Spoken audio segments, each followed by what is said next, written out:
A água na natureza revela seus segredos no momento em que se apresenta nos mais diversos estados físicos. Numa cachoeira, podemos contemplá-la no estado líquido. Tal espetáculo nos permite até desligarmos do nosso dia a dia para sentir a tranquilidade e voar bem alto com os pensamentos. E o mar, então? Sua brisa e o quebrar das ondas nos eleva. Uma quantidade de água tão grande que nos falta até visão para alcançarmos seu fim. E como deve guardar segredos. E no nosso dia a dia de afazeres, já parou para pensar como a água é útil para nós? Uma simples torneira aberta nos proporciona alegria só de saber que com ela poderemos executar várias funções na nossa casa. Quando falta, quanta diferença faz. Vamos para o estado sólido da água. É possível ver sua beleza também na neve que cai. Quanta alegria deve proporcionar às pessoas que podem contemplá-la de perto. E as geleiras, então? Nem imagino qual seria a sensação ao deparar com uma delas. Admiração ou medo? Só estando perto de uma, não é mesmo? O estado sólido pode aparecer também nas chuvas de granizo. Pena que quando as pedras são grandes, podem causar muitos estragos. Já falamos dos estados líquido e sólido. Falta agora o gasoso, ou seja, o de vapor.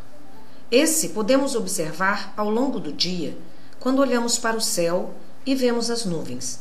Parecem até pedaços de algodão. Podemos também percebê-la nesse estado nos dias frios, quando aparece a neblina.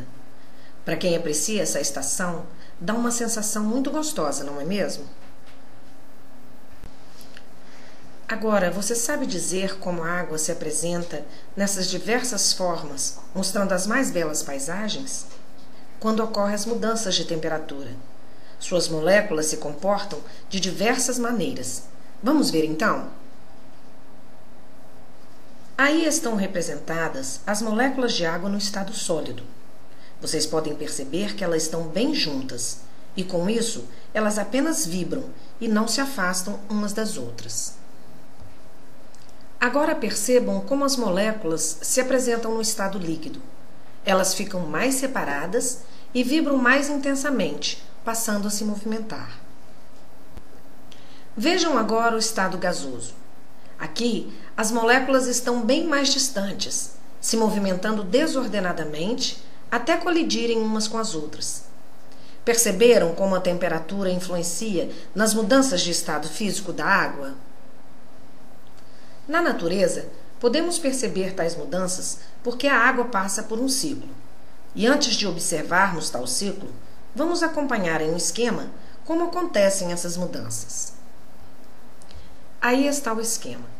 Se vocês observarem, vão perceber que a água, ao passar de um estado físico para outro, precisa ganhar ou perder calor. E que para cada passagem há um nome. Pois bem, quando ela ganha calor, ocorrem a fusão e a vaporização. A fusão é quando a água passa do estado sólido para o líquido. A vaporização é quando a água passa do estado líquido para o de vapor.